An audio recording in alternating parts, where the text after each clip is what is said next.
We've talked about Bukayo Saka over the course of the last few seasons as being Arsenal's most important player. In terms of players who can somehow drag them across the line, end this long wait for a title, is the man we just heard from right now the most important player in doing that?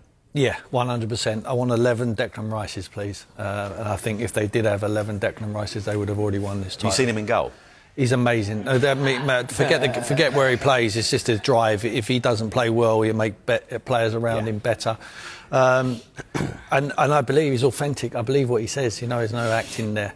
I just think it's tough for him at the moment, and it's going to be tough. But I think Declan's absolutely right there. They have to have a positive mindset. 5 points clear. They would have took that at the beginning of the season. Forget what's gone.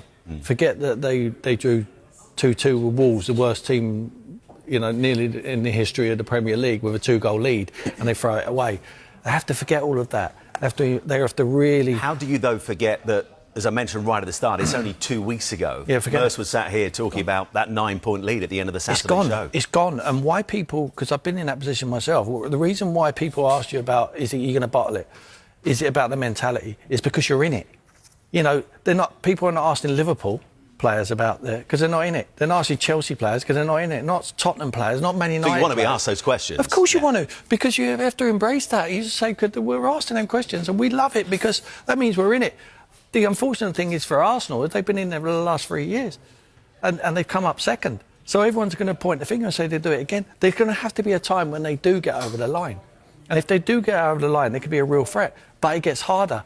If you was not to do it this year, it will get harder again next year because other teams will get better. And I think they've had a fantastic lead. Of course they have. But forget about it now. It's a clean slate. You left the best of my